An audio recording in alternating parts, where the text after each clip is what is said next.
I wish I had a whole day to talk about this one, but this is the third way it shows up. We respond with horizontal obedience, not vertical security. So what's it look like to live in this tension? That because God, I'm for you, right? Because sometimes being for you is going to look like I agree with you, or I approve what you're doing, or I'm all on board with your party, you know? I mean, it's going to have this appearance. I worry about that. That's a fear thing. Sometimes I agree with you, but I'm called to love you. I'm called to show you mercy. I'm called to show you grace, and yet I'm supposed to be doing this. But I spend so much of my time as a Christian doing what I do to secure this,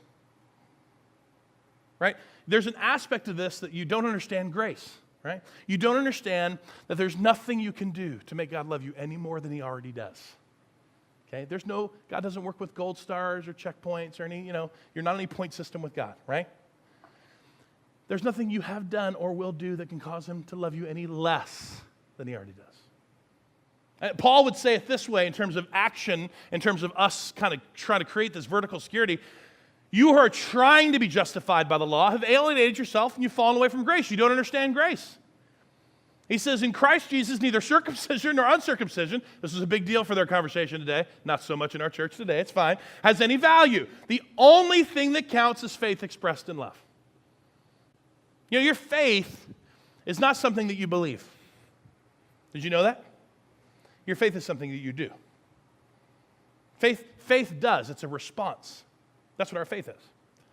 Faith does because it's a response. And yet for most of us, we have such an Old Testament, Old Covenant way of thinking that I've got to do so I'm good, and I have to do so I'm good. And yet Jesus came and said, this is so off the mark with the heart of God and what he wants to do for you. I'm here with a new covenant. I promise you, if you follow this new covenant, if you understand what it looks like to live in this kingdom, choose the kingdom path. Oh, you're going to fulfill the old covenant. Don't worry. It's going to be there when you begin to love others as you love yourself. It's going to be there. Love does no wrong to anyone when you're loving the way he's called you to love. So faith does. Faith has not anything to do with you believe. You have to believe the right things to do the right things, but it doesn't have anything to do with the fact that, I believe it, so now I have faith. No, faith does. James would tell you that faith without works is dead. Why? Because he knows that faith is a response to God. Because God, faith for others. That Sermon on the Mount, those Beatitudes, he says, all those things are horizontal, right? All those things are horizontal. Be merciful. Be humble. You don't have to be humble to God. He already knows you're humble. You can't be any more humble than you are to God, right? He's saying be humble with one another. Be peacemakers with one another. That's what the kingdom looks like. The fruits of the Spirit that we read a couple weeks ago, the fruits of the Spirit that he produces in you not for him.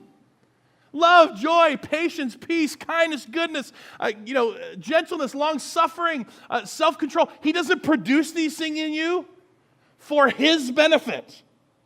He produces them for your benefit. Is it easy? No. Right? Don't hear me say this today as if this is some sort of cakewalk. It's not. It is so much easier to be us versus them. Because to be us versus them, all I have to do is believe the right stuff. Create little dividing lines, keep myself and my family safe, protect what I believe. That's all I have to do. It's even easier just to jump on board with culture. Because we're so driven by fear that I don't want anybody to judge me. I so don't have it right. I mean, I can't, so I just have to be accepting and tolerant and love everyone, and I just can't, and I don't want anybody to do it to me, therefore I can't do it to anybody else. It's so easier to fall for those cultures that are driven by fear than to take, the challenges that culture will represent and will present to you. To take that and to choose a path that's going to create a greater dependence on Jesus. It's going to create it. You have no choice. You can't do this within your own power. He didn't tell you to do it in your own power. He said when you start to walk this line, right, this tension between fear and faith, it's going to create a greater dependence on him. It's just the way it is.